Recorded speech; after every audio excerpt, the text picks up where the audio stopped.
Jeg blev fyret grundet corona. Vi var 5 medarbejdere, der røg.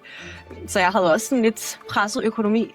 Og jeg tænkte, okay, men hvis jeg nu selv kan finde noget også. Men det var enormt svært, fordi man kunne ikke søge i de her grupper. Man må ligesom bare vente på, at der kom noget, og så var det ligesom som nål i en høstak, og så måtte du bare være heldig, at der måske lige dumpede det ned, du havde brug for. Så der var noget med det der at kunne søge, og så var der noget med et køsystem, hvor folk ligesom gik helt amok. Altså det var sådan noget kø, nej, mig, og nej, jeg kom før, nej, hun kom før, og sådan noget. Han ville ikke have nogle procenter. Han ville have lidt procenter, men han ville også have, altså han ville have 100.000, ikke? Okay, altså 100.000 for... At leve af. Okay, ja. Altså et færdigt produkt. Ja, eller måske den skrabede model, ikke? Og det var også sådan, okay, det kan jeg jo så også godt se, hvis man skal lave et eller andet kæmpestort, så er det måske 100.000, måske ikke så meget, men det var meget for mig.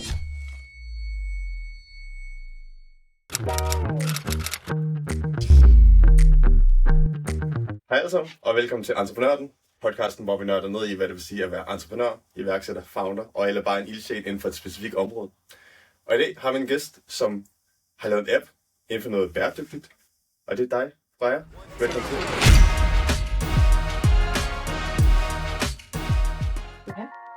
Freja, du har lavet appen Grabs, og vil du ikke forklare, hvad det egentlig indebærer? Jo, det vil jeg gerne. Grabs er en cirkulær markedsplads for gratis ting. Jeg synes, vi smider for mange ting ud, og jeg synes, det er absurd, hvor mange ressourcer, der går til spil, fordi vi bare vælger at kylde dem ud, i stedet for at give dem videre til nogle andre, der kunne have brug for dem. Så det tænker jeg, kan man ikke gøre et eller andet smart? Og det blev så til Grabs, som er den her cirkulære markedsplads, hvor man kan lægge ting ind, man ikke bruger mere, og så er der nogle andre, der kan grabbe dem. Og så tænker jeg sådan, kan man på en eller anden måde gøre det lidt mere interessant? Altså fordi vi har jo Google og gratis, og vi har jo alle de der sådan, marketplacer på Facebook og sådan noget. Så tænker kan vi på en eller anden måde måske lokke den almene dansker til at være lidt mere bæredygtig, hvis vi nu har en gulerod på en eller anden måde. Så jeg har lavet en CO2 credit shop, som er sådan en point shop, hvor du får point hver gang du giver noget væk. Og på den måde, så håber jeg lidt på, at danskerne måske tænker, jeg prøver lige at give den her stol væk, inden jeg smider den ud, for så kan jeg lige få nogle point, som jeg kan bruge til at udveksle til noget andet bæredygtigt, eller noget måske noget kaffe, noget i en lokal kaffebar, eller et eller andet. Så det var der, tanken startede med Grabs. Ja, mega smart. Så hvad vil du helt kort forklare, hvad er forskellen mellem Facebook Marketplace eller DBA og så din? Altså, er det, fordi at med de andre, så er det jo, som du siger, guleroden er jo pengene, ikke? Økonomien. Lige præcis. Jamen, altså egentlig forskellen er jo egentlig, at du ved, at du aldrig skal punge op. Når du åbner Grab, så ved du alt er gratis. Det, der lidt har været på nogle af de andre Google er gratis, som blev aviser og sådan noget, det har lidt været, at det har været en stor pærevælling, at egentlig har prøvet folk jo først at sælge det, og så til sidst, så kan det være, at de skriver, så kommer hen. Men det gør jo også at på en eller anden måde, at det bliver lidt mere rodet, og det er også svært at finde ud af, hvad er det egentlig, der er gratis her, fordi nogle gange så står folk gratis i annoncen, og så klikker du ind, og så står der, for en gram cola kan du få den. Du ved, sådan nogle ting, og jeg tænker, det skal simpelthen ikke, der skal ikke være nogen tvivl om, at når man åbner den her app, jamen så er alt gratis. Så det er jo den første forskel. Ja.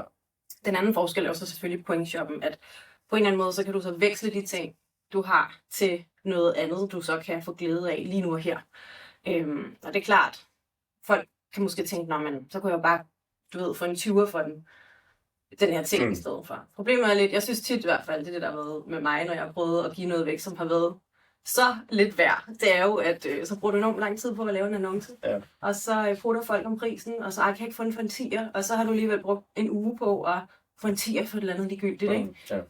Hvor jeg tænker, så giv det dog væk. Altså det har jeg gjort flere gange. Giv det væk, og det der med, at man ser nogle andre blive glade for noget, det er for mig en et kæmpe plus faktisk. Så er der noget community.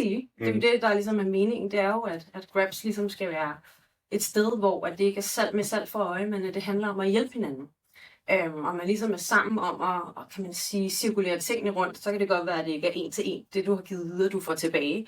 Men så får du noget andet tilbage den anden dag. Ikke? Ja. Så det er helt klart det community, jeg prøver at skabe omkring Grabs, at det er det, der skal være det fællesskabet, og det bygger op omkring tillid og fællesskab. På den måde, ikke? Ja. Mm. Det kan jeg godt se. Jeg synes også, det er rigtigt, at når man sælger et eller andet, så det er ofte, at man skal have, altså det skal være ligevægt, ikke? Altså man skal virkelig have den præcise værdi ud af det. Hvilket er sådan lidt, hvis man bare er glad for det, altså hvis jeg giver en sko, og du får en skateboard, og vi er begge to er glade for det, så burde det jo egentlig bare være det. Ja. Og det betyder ikke, altså jeg skal ikke give 10 kroner ekstra. Altså, det er også det, ikke? Og jeg synes bare tit, jeg deler jo tit mine ting op i bunker. Det er ikke, fordi jeg aldrig sælger noget. Jeg deler bare mit op, og så siger jeg, okay, jeg har en bunke med ting, som jeg ved, jeg kan sælge 100%. Og som jeg kan få en decent mønt for. Og så er det det, jeg putter over i den anden, hvor jeg er sådan lidt på, jeg gider sådan ikke at give en eller anden body, min dreng har på med en lille plet. For jeg ved, jeg kan kun få en 5'er for den. Altså, det er hvis man får stort et arbejde for at lave en annonce omkring det. Så på den måde, der har jeg ligesom valgt at sige, at jeg har 2 måder at komme af med mine ting på. Og den ene er selvfølgelig at sælge det, som jeg ved, jeg kan få penge for. Og resten, det giver jeg til nogle mennesker, som jeg ved bliver glade for det. Fordi de måske enten ikke selv har så meget at gøre med, eller også så kan det være, at de bare var heldige, og de lige var inde og kigge og sagde, den mangler jeg, den der. Ja. Og så kom du med den her idé. Og hvor var punktet, hvor du havde ideen, og så faktisk eksekverede på, om det er det her, det vil jeg gerne starte op? Der gik lang tid. Ja. Ideen den opstod i 2021. Okay. Jeg havde lige født min første søn, og men som mange, der har børn, ved, at man har altså til de her børn, ikke? Ja. Og de vokser enormt hurtigt ud af tingene. Så jeg havde rigtig meget tøj, og jeg havde rigtig meget alle mulige dimser, og rangler og alt muligt. Og det var der, hvor det ligesom gik op for mig, okay, vi ligger inde med rigtig meget, og der er meget af det, som egentlig ikke er så meget værd. Hvordan kan jeg komme af med det på en måde, hvor jeg også føler, at jeg kan se mig selv i øjnene, og at jeg ved, at der er nogle andre, der bliver glade for det. Så prøvede jeg de her rotationsgrupper. Der er jo nogle rotationsgrupper på Facebook, som egentlig til dels fungerer. Det var bare svært ligesom at sortere og finde ud af, for der går også nogle gange, hvor jeg havde brug for et eller andet. Og det skal lige sige, det var under corona. Jeg blev fyret grundet corona. Det var 5 medarbejdere, der røg. Så jeg havde også sådan lidt presset økonomi. Og jeg tænkte, okay, men hvis jeg nu selv kan finde noget også. Men det var enormt svært, fordi man kunne ikke søge i de her grupper. Man må ligesom bare vente på, at der kom noget, og så var det ligesom som nål i en høstak, og så måtte du bare være heldig, at der måske lige dumpede det ned, du havde brug for. Så der var noget med det der, at kunne søge, og så var der noget med et køsystem, hvor folk ligesom gik helt amok. Altså det var sådan noget kø, nej, mig, og nej, jeg kom før, nej, han kom før, og sådan noget. Og jeg også tænkte, det bliver sgu også lidt for, jeg orker det ikke helt, vel, at skulle sidde klar der og sådan noget. Så jeg tænkte, der var også noget der med noget køsystem, der ikke helt fungerede, og så der var flere ting, der ulmede der allerede, hvor jeg også på min telefon skrev nogle navne ned, noget snatch, wraps og sådan et eller andet, hvor jeg prøvede at finde på noget, et koncept. Og så går livet jo, og tilbage på arbejde og sådan noget. Så det var faktisk først, da jeg fik søn nummer 2, så tænkte jeg, det er stadig et problem det her. Jeg har stadig vildt meget lort. Altså, jeg skal af med det, og jeg orker ikke det her. Så jeg tænkte, nu bliver jeg nødt til at gøre noget selv. Og så er der også det miljøaspekt, altså det er jo fuldstændig vanvittigt. Altså, jeg vil læse om, hvor meget både madspil, men også især møbler og elektronik, det er virkelig sådan højdespringerne, ikke? Det er virkelig enormt, altså hvor meget CO2 vi udleder bare ved at smide ting ud. Og det er jo tit sådan noget, ikke? Det fungerer jo stadigvæk, det er bare fordi, der er kommet noget nyt, vi gerne vil have. Eller noget, ikke? Nå, så det var ligesom der, hvor jeg tænkte, så må jeg jo tage skeen i egen hånd, og så må jeg prøve at lave et koncept, som ligesom kan være det, jeg mangler på en eller anden måde. Og så også det her community, som jeg synes er en vigtig del af det, også som jeg synes mangler på mange af de andre platformer, hvor det bliver meget, giv mig den 50 og så videre, ikke? Ja. Så det tog lang tid, fordi jeg startede så først i 2024 med ligesom at tænke, okay, hvordan kommer jeg i gang med det her? Og jeg kan ikke kode, jeg er på ingen måde særlig teknisk. Jeg har en baggrund for RUC. Jeg har læst kommunikation, og har en kandidat i kommunikation og performance design, og har skrevet speciale om influencer marketing, som jeg også har arbejdet med. Så det var jo en helt anden baggrund, og ja, så jeg tænkte også, det bliver sgu lidt op ad bakke det her, hvis jeg skal lave en app. Det var også lidt det, der gjorde, at jeg måske var sådan lidt langsom at komme i gang. Men jeg tænkte, jeg bliver nødt til det. Ja. Og så måtte jeg jo ud og finde nogen, der kunne det, som jeg ikke kunne.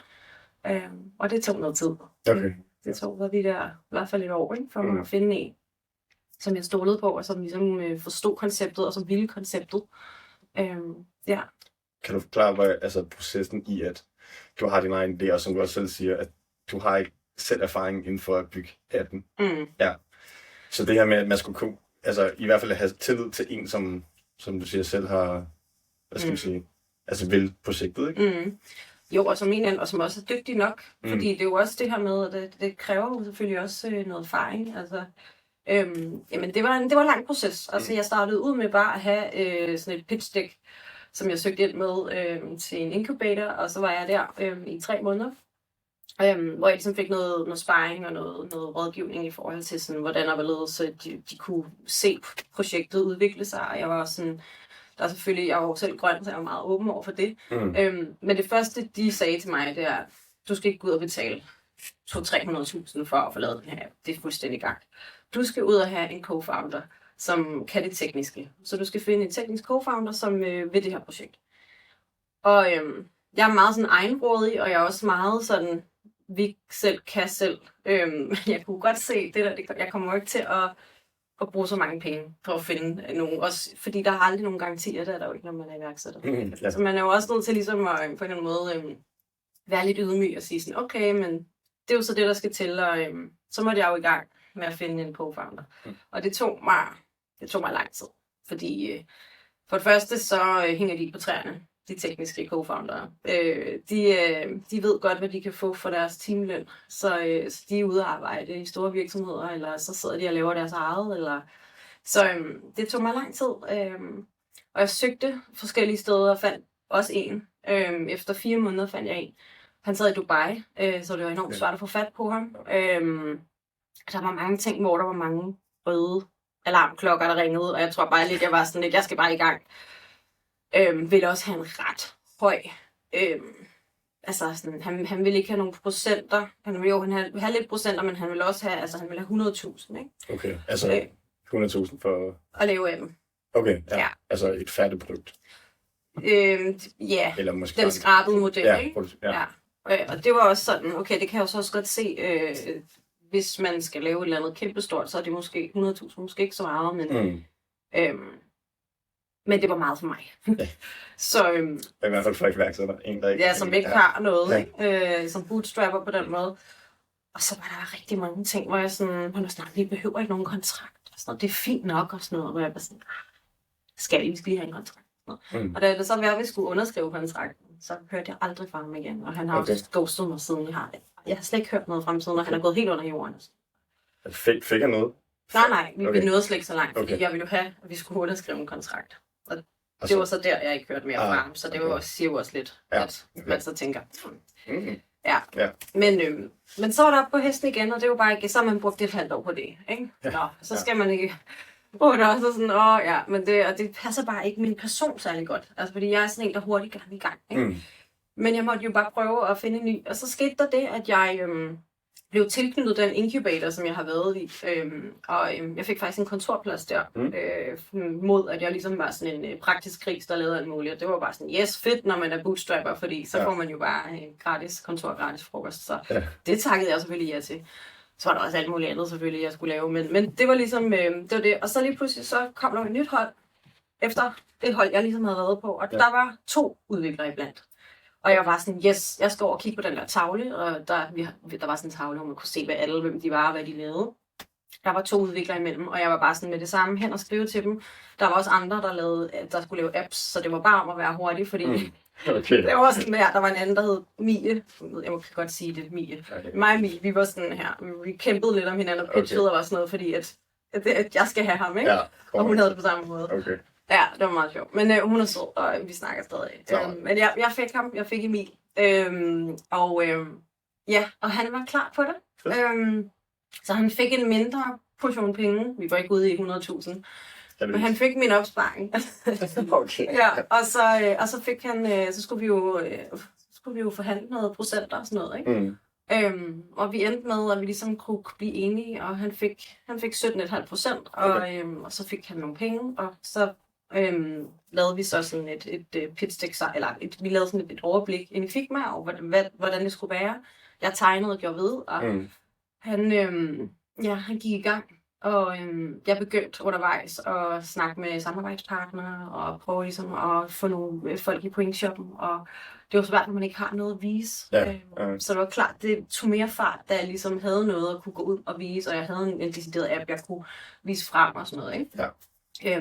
Så på den måde, stille og roligt, begyndte det at tage fart der. Ja. Okay. Og Emil er stadig founder, eller co-founder i dag? Det er han, ja. Fedt.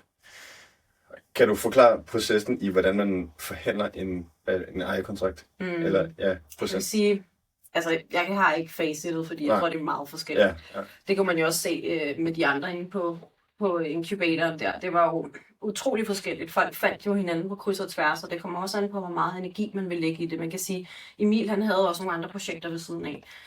Og han har sit eget. Så han ville måske kunne lægge måske deltid, ikke? 10-20 timer eller andet.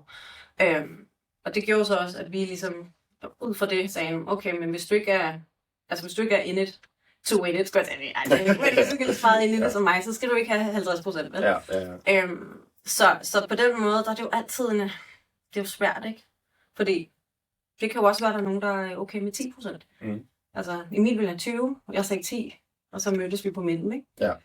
15 hedder det. Jeg ville give ham 15, han ville have 20, og så blev det 17 der. Okay. Så altså, jeg vil sige, at processen er jo meget forskellig. Okay. Så altså, man kan sige, vi synes jo, så længe begge parter er glade, og synes, at det er fair. Ja. Var det en kamp, altså, eller er det bare, han vil have 20, du vil have 15? Altså, jeg vil sige, Emil, han er, han er verdens bedste makker. Ja. Så jeg var også sådan, hvor meget betyder de procenter i sidste ende, hvis du har fundet den helt rigtige? Ja. Fordi der var ingen tvivl om, at selvfølgelig, hvis jeg havde været hen på Tarmen, og jeg havde fundet de to udviklere, og ingen af dem ligesom havde den personlighed, eller at jeg kunne mærke, at der var den, det drive, og at han også var en person, jeg synes var likeable og kunne lide at være sammen med, men så er det klart, så har det ikke været nogen af dem. Men i det, at jeg ligesom havde fundet ham og tænkt, du har det, og du er også en god mand. Så er det klart, så er det også der, hvor man er sådan lidt, okay, men selvfølgelig fik han ikke de 20, men så kunne han få 17,5. Ja. Men så behøver man måske ikke at holde fast i de 15 med. Det er også det der, hvor meget skal man presse den for ikke at få den rigtige co-founder. Lad os så sige, at han ikke vil få 17,5. Skulle jeg så bare sige, okay. Altså, så jeg vil sige, det er forskelligt, ikke? Man skal jo mærke efter, hvad man synes, både fair, men også, hvor langt vil man gå for at skulle ud og finde en anden, som måske ikke har det på samme måde, ikke? Ja. Og du siger, der var to mulige kandidater, ikke? Hvad var det, der så gjorde, at Emil var den, bedre kandidat, eller den, der tiltalte dig mere? Han var meget ærlig. Okay. Ja, han var meget ærlig. Han var også sådan lidt, altså, det du beder om, det er ret meget. Det jeg skal udvikle på den pris, du har, det er faktisk... Okay. Altså, og det var også fordi, han var også meget sådan, men jeg ved jo godt, du ikke har været i branchen.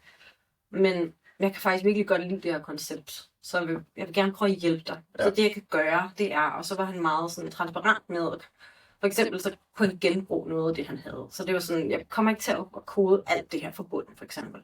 Jeg har noget, som ligner det, som du gerne vil have. Okay. Så kan jeg bruge det her. Så kan vi lave på InShoppen forbundet, fordi der er måske noget, eller du ved, et eller andet, så kan vi lave noget af det andet. Men på den måde, så var jeg også sådan, okay, men hvis det er det, jeg kan få, altså, fordi jeg vidste også godt, jeg kom og spurgte om, altså, måske lige til øllet med, hvad jeg kunne tillade mig i forhold til, hvad jeg havde at give ham, ikke? Så på den måde, der tror jeg også, jeg var meget sådan, okay, men fair nok, men det kan jeg godt se. Og så kunne jeg jo se, at han var dygtig. Altså, han var også rigtig dygtig. Ja. I det, han lavede. Jeg var inde og tjekke hans egen app ud, og han har jo så siddet og lavet alt muligt for Lotto. De har jo sådan en app, hvor der er inde i den, at der er sådan, jeg ved ikke, 20 spil. Så det er jo sådan noget, det er en app, hvor du går ind, og så er der alle mulige underspil inde i den her Lotto-app, ikke? Og han har siddet og lavet. Så jeg kunne også ligesom se, at hans niveau, altså det var ret avanceret, det han sad og lavede. Ja. Så på den måde, der tror jeg også, jeg var lidt sådan, ikke fordi jeg altid går efter, kan man sige, det skal ikke handle om, at man skal være A+ hele vejen igennem. Men det viste han sig også at være. Så okay, det kunne jeg på en eller anden måde mærke. Jeg kunne bare mærke, at han var dygtig. Ja. Så det er jeg tror, det var det, der trak. Jeg var sådan, han var ærlig, men samtidig så var han også dygtig. Og han kunne ligesom få noget ud af det, som det vi havde, og det vi havde at gøre med. Kan man sige, ikke? Ja. Jeg tror også, der er meget sådan for, i hvert fald udviklere, eller softwareudviklere, at mange har sådan en idé, ikke? Og så siger de sammen, kan du gøre det og det? Og så er sådan, det kræver det her, det her. Altså, det kræver meget, inden man egentlig tror, ikke? Men virkelig til, at du allerede vidste, at der var en del arbejde i det. Ja. Jeg havde jo søgt ind i alle de der var også nogle grupper på Facebook, sådan nogle nye udviklere, udviklere i DK og sådan noget. Hvor mange skriver en eller anden, du ved, sådan, hej, sådan Henriette og Birte, sådan, vi vil gerne lave en yoga-app, eller et eller andet. Og det var så sødt, fordi, why not? Men det der med sådan, det kræver og sådan, så hvis det bare er jer, og jer, der bor i Køge, der gerne lige vil, og I sådan 20 kvinder, sådan dejligt, hvis I kunne logge ind på en app, men sådan, er det nødvendigt, fordi det kræver ret meget. Ikke? Ja. Så og der havde, alt det der havde jeg været igennem, og jeg havde fået diverse kommentarer fra alle mulige udviklere, der jeg sådan havde pitchet, ikke hele ideen, men noget af ideen, fordi jeg også sådan lidt, man har heller ikke lyst til, at der er nogen, der napper ideen, vel? Ja. Men du ved, så jeg var blevet sablet ned i alle de der grupper. Så jeg vidste udmærket godt, at sådan, hvad jeg kom med, og hvad jeg bad om, og hvad sådan noget kostede og sådan noget. Det havde jeg ligesom undersøgt. Ja. Og jeg havde også skrevet til diverse bureauer og sådan noget, for at høre sådan, hvad koster det? Og jeg kan jo godt se, det er jo fuldstændig gal Mathias, hvad man skal give, hvis man er bare ene mand, ikke? Det er jo noget andet, hvis man er en kæmpe virksomhed, der kan lægge 500.000 for en anden app, ikke? Så er rimelig simpelt faktisk. Så det havde jeg været igennem, så jeg var godt klar over, hvad jeg kom og bad om. Ja. Og nu siger du, at du har været i kontakt med alle mulige folk og store virksomheder. Hvornår var det, at du følte, at der var en større bekræftelse for, at det her, der er værdi for at få bygget den her app? I hvert fald den virksomhed op. Jamen, man kan sige, at jeg har... jeg tror, langt hen ad vejen, så er det jo egentlig ikke fordi, at min app, den skaber først værdi, når der er rigtig mange brugere på. Jeg skal have meget volumen på min app, og det vidste jeg godt allerede selv. Men det var det, jeg også fik fortalt mange gange. For jeg tror, når man vælger at bygge en både socialt ansvarlig og klimavenlig app, så skal der altså lige noget til, ikke, før at, medmindre du vil ud og lave nogle ads i de her, den her, i feedet, altså sådan, som er fra alle mulige virksomheder, som overhovedet ikke er grønne, for eksempel. Ikke? Altså, du ved, man skal jo hele tiden tænke grønt, og man skal hele tiden tænke, hvordan kan jeg holde mig til konceptet? Og det samme med, altså det her med volumen, ikke? Alle, der laver apps, de ved godt, der skal altså nogle brugere til, før man kan begynde at lukrere på det, ikke? Så alle de der ting, det fik jeg jo at vide gang på gang. Så tror jeg også, der var mange, der var sådan, man kan ikke tjene penge på gratis ting, og sådan noget, hvor jeg var meget sådan, det kommer an på, hvordan man gør det, ikke? Det var sådan den ene, og så var der alle de andre, der bare var sådan, okay, det er en mega god idé, det her. Altså sådan, det er jo rigtigt, vi smider alt muligt ud, der stod faktisk alt muligt, så kom folk med alle deres anekdoter om, hvordan det stod nede i der, så de altid var nede og kigge, fordi at se, om der var noget nede i deres eget sådan, egen forening og sådan noget, ikke? Fordi folk satte alt muligt. Så det har været meget blandet, hvad jeg har fået, men helt klart meget hardcore. Dem, som tænker meget hardcore forretning på den måde. Hvornår skal du tjene rigtig godt på det? Hvornår skal du stoppe alt andet og så bare køre? De var jo selvfølgelig med det samme sådan her. Det ved jeg ikke. Ja. Så jeg har fået masser af hak i tuden af alle mulige, som tror, der ikke... at man aldrig nogensinde ville kunne tjene penge på det. Men jeg har også været meget ærlig på start og sagt, jeg ved godt, at jeg ikke kommer til at tjene penge på det her. Der går minimum 2 år, før at jeg begynder at kunne tjene noget. Altså, det er jeg godt klar over. Ja. Altså, det er jo et valg, jeg har taget, når man vælger både at lave noget, der er grønt, men også vil prøve at gøre noget godt for mennesker i verden, ikke? Ja. Altså, så sådan er det jo. Ja. Nu var jeg allerede lidt inde om det, men altså revenue stream, altså hvilke indtægtskilder har du tænkt dig for den her app? Nu, du siger jo, at den er ikke helt i første tid, altså i starten, men på senere tid. I starten der handler det bare om at få volumen. Det handler om at få mange brugere på, og det handler om, at folk skal have en god oplevelse. Det er sådan nummer 1. Nummer 2, det er selvfølgelig, hvordan tjener jeg penge på det. Den ene, det kommer til at være noget premium abonnement, som bliver et meget billigt abonnement, så det bliver sådan et, hvor man tænker, det er ikke engang en kop kaffe. Det er måske sådan noget 19 kroner, tror jeg måske, det kommer til at koste. Om måneden? Ja. Hvor man kan lave søgeagenter. Vi kommer også til at lave sådan noget matchmaking, hvor at man for eksempel kan slå op, når jeg mangler en vinterfrakke. Og så snart en anden lægger en vinderfrakke op, så kommer der sådan et match, sådan så den, som giver, hurtigt kan få omsat deres ting til point, og den, som står og mangler, hurtigt kan få det, de står og mangler. Ja. Og det er jo en måde, hvorpå man selvfølgelig også kan hjælpe folk med at optjene nogle point, de så kan bruge til noget, de kan bruge lige nu og her. Og så er det jo også en måde at hurtigt og på en eller anden måde at få hjælpe de mennesker, som måske står i en situation, hvor at de kan mangle en sovepose, eller de kan måske mangle en jakke, whatever det må være. Ja. Så det er også en feature, der kommer i det her premium abonnement. Og forhåbentlig. Og så kommer der jo også noget på et tidspunkt, noget annoncering. Altså, vi kommer også til at annoncere. Det bliver bare nogle virksomheder, som er udvalgt meget nøje, som ikke bliver, elektronik hos Harald Nyborg, eller men sådan noget, ikke? Og hurtigt fast fashion, altså alt sådan noget der, det er jo totalt udelukket. Men noget, som ligesom giver mening i forhold til appen. Så kommer der nok også til at være noget data, altså vi kommer til at sende noget data i forhold til, måske kigge ind i og sige, hvad er det folk, de søger mest på? Hvad er det, de henter mest? Hvad er det, folk giver mest væk? Der tror jeg også, der er noget værdi i, på en eller anden måde, når man har rigtig mange brugere på, og lige pludselig kan se et mønster, og gå ind og kigge på noget data der. Det er sådan de primære lige nu. Så kommer der også forhåbentlig noget B2B. Altså, der er rigtig mange virksomheder, store virksomheder, som har inventar, altså kontormøbler og alt muligt, som de ofte er sådan lidt, det skal egentlig bare hurtigt væk, fordi det står og fylder. Jeg kunne godt tænke mig, at man på en eller anden måde lavede stadig et meget billigt abonnement, men at man ligesom på en eller anden måde kunne tabe ind i deres ESG-rapport, der er også noget CSR i forhold til at give det til nogle mennesker, give det til nogle andre, der har brug for det, men lave en eller anden udveksling der. Ja, men alt tager tid, og det er jo sådan noget, der må komme efterhånden. Ikke? For mig, der har det egentlig været et succeskriterium at få en app op at køre, hvor folk de kan udveksle ting, og man ser, at det har værdi. Altså, at man kan mærke, at det faktisk er noget, de bliver glade for at bruge, som er værdifuldt for dem. Og så kan jeg jo også se, altså dem, der er på appen, det er meget forskellige mennesker. Altså virkelig forskellige mennesker. Det er jo alt fra direktøren til en på indkomst, altså overførselsindkomst. Altså det er jo alle mulige mennesker, som både giver og tager, ikke? Og det er faktisk ret enormt stolt over, at jeg kan se, at det lige præcis er så diverst, som jeg havde håbet på, det var. Så det er selvfølgelig i sig selv for mig, og det ved jeg godt, det er ikke så særlig iværksætter, sådan, hvad kalder man det? Det er jo mere det der med, det er jo ikke så Jesper Buch-agtigt, vel, at sige, at det er nok for mig. Altså, det er heller ikke nok, men det er langt hen ad vejen, er det faktisk noget, der gør mig enormt stolt, fordi det er, hvad verden har brug for lige nu. Vi ser alt gå op i flammer, og vi har brug for noget, hvor vi rykker lidt tættere sammen i bussen, og hjælper hinanden, og det kan være noget så simpelt, som at give en ting videre, du selv er færdig med at bruge til hinanden, og det er enormt glad for det. Så, det føler jeg altså er utrolig vigtigt. I hvert fald som iværksætter, at det ikke bare handler om økonomien, tjene penge, en masse penge, men også giver noget værdi for sig selv. Ikke?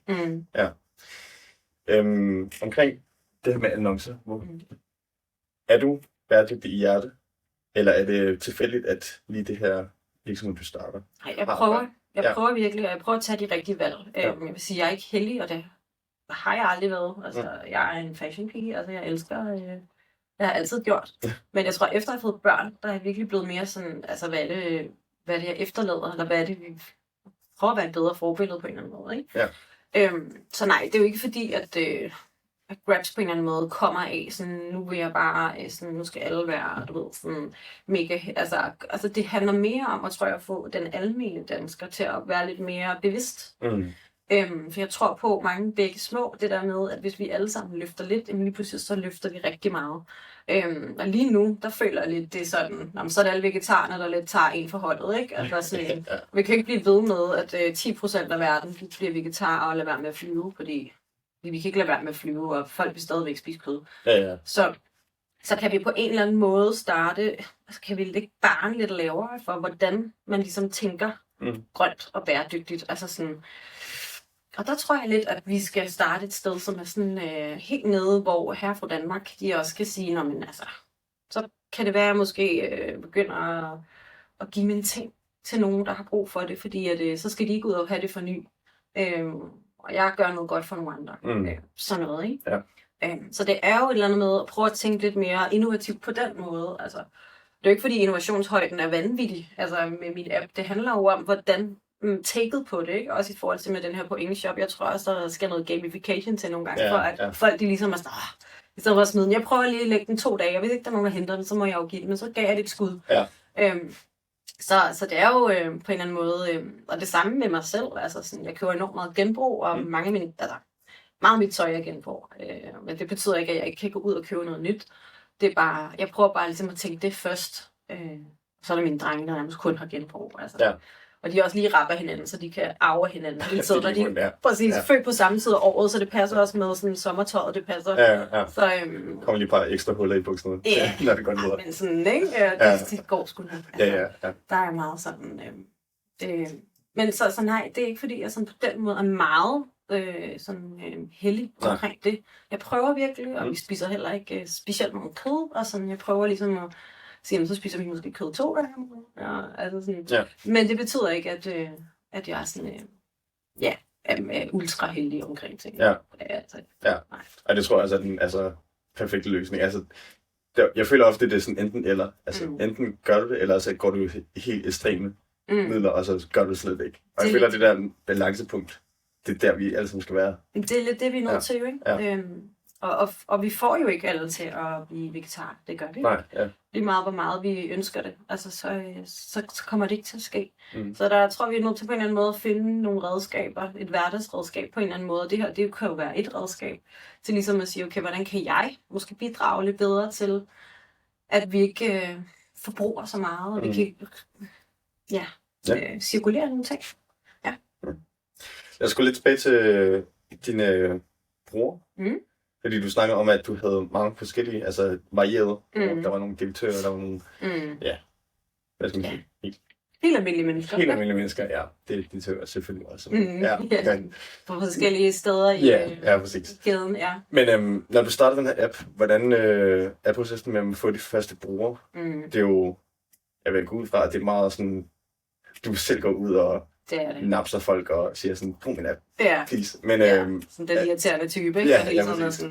De får snedet sig ind i hver sætning. Men på et tidspunkt, så må du vel have, skulle læne dig lidt tilbage på et eller andet punkt, ikke? Og så se, hvordan det forløber sig. Jo, altså man kan sige, nu har jeg jo et meget taknemmeligt produkt. Altså en gratis app med gratis ting, den er lidt nemmere at sælge, ikke? Altså, fordi de skal ikke ud og punge op med mange penge, og så videre. Så på den måde kan man sige, der har jeg jo været heldig, hvis man kan sige det sådan. Men jeg har også samtidig været ret strategisk med, hvordan jeg har gjort det.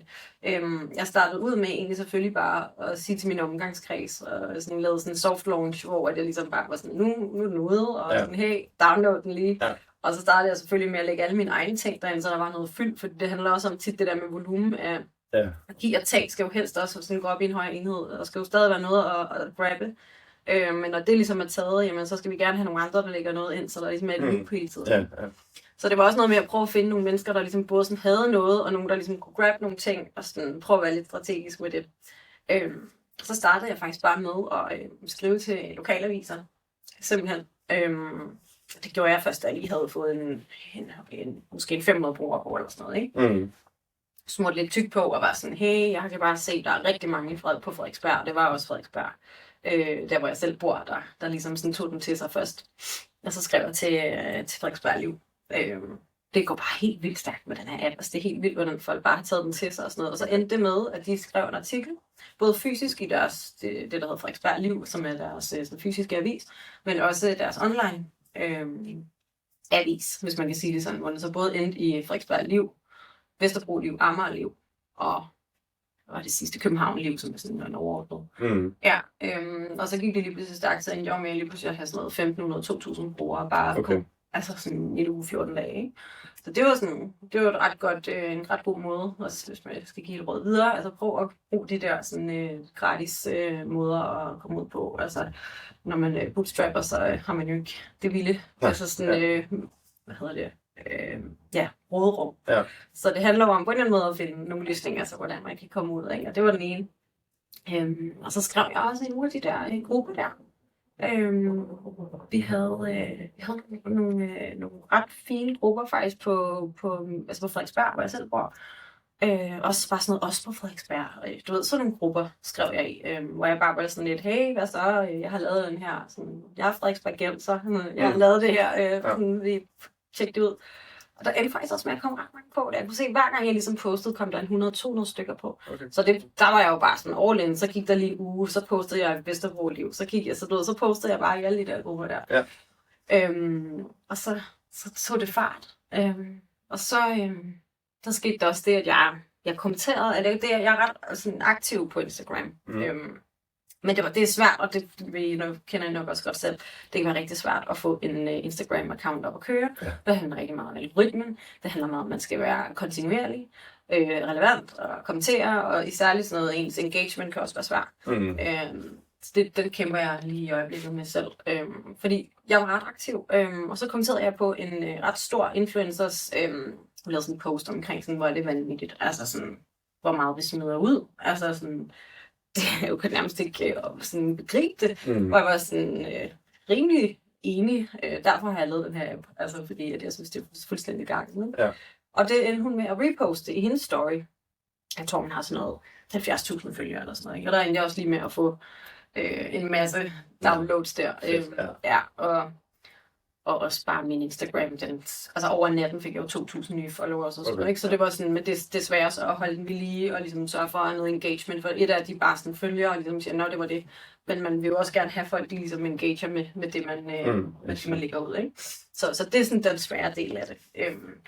Men det kommer selvfølgelig heldigvis bagefter, det må man tage, så det kommer, ikke? Ja. Men det har blandt andet gjort. Og så er jeg også bare, altså, bliver bare ved med at poste, også på andres, altså kan man sige sådan, den helt dyre, ikke? Når man går ud, og så ser man, om der er nogle andre, der har fået succes med noget, der er lidt grønt og bæredygtigt, og der er mange, der kommenterer og liker her. Så går man jo lige ind fra sin profil og lige skriver, super, altså jeg er fuldstændig enig, eller liker, eller gør et eller andet, sådan, så andre, fordi tit så går man jo ned i kommentarsporet og kigger, nå, men hvad er det der grabs? Og så går man ind, og så på den måde, ikke? Ja. Det er jo sådan noget, altså det er jo de der gratis ting, man må gøre, ikke? Når ens råderum ikke er så stort i forhold til markedsføring. Så ja, det er sådan nogle ting, jeg blandt andet har gjort. Og så udover selvfølgelig at fortælle alle mennesker, jeg kender om dem, ikke? Ja, selvfølgelig. Vi har taget type. alle fødselsdage. Og, ja, præcis. Bare det var ja. Nå, nu har appen jo været i live i noget tid nu. Hvad vil du sige er det vildeste, du har set, nogen har sat op for grabs? Hvad er det? Altså indtil videre, tror jeg, det er jo meget sådan noget elektronik, ikke? Ja. Jeg tror, det var sådan en Apple keyboard og en mus, som han lagde to setup af. Okay. Som ikke fejlede noget. Altså sådan, hvor jeg var sådan, det skulle da egentlig meget. Ja. Altså, det var meget fedt, når lige står og mangler det. Ja. Det kunne han få penge på. Og så, ja, det kunne han jo. Ja. Men jeg tror også bare, han var lidt sådan, ved du hvad, der er mange, der er lige glad for. Jeg overgav ikke det der andet. Hvad mere? Altså, det er jo også nogle gange, sådan noget, som jeg sagde, det er faktisk, nu ved jeg godt, det er alkohol, men der var en, der lagde et helt, altså sådan en helt vinkælder op nærmest, hvor det var, hvad var det? Altså det var sådan noget 200 flasker vin, 10 flasker Prosecco, 4 flasker whisky. Altså det var sådan helt, altså det var sådan helt garage, hvor det bare var sådan, kom og hente det, vi skal ikke bruge det, eller sådan. Okay. Og der var en, der hed Thomas. Jeg var sådan her, hvem har hentet? Jeg var bare sådan, hvem er den heldige venner? Det var en Thomas, som bare hentede det hele i hans bil. Og sådan, du ved, jeg ved ikke, om vi skulle have fest i weekenden, eller men jeg tror, det var sådan fedt. Ja. Der var jeg på sengen. Ja, der var også mange i kø til det. Han var hurtig. Bare I kan få en flaske hver. Nej, jeg tager det hele. Det er også det. Så er der jo nogen, og det er jo også det der nogle gange, hvor man er lidt sådan, når der går sådan, apropos gamification, ikke? Når folk de regner ud sådan, okay, jeg kan faktisk i stedet for bare få sådan, det er rigtigt, så kan jeg, og det er sådan fair nok, hvis du gider besvære og de 200 væk i hver enkelt, og du skal holde øje med, hvem der er hvem og sådan noget. Do it. Men altså, der er virkelig også mange, der bare sådan der ligger det op, og så fint, ikke? Og så får de ikke antal point på det, så fint, ikke? Altså, er det systemet, der selv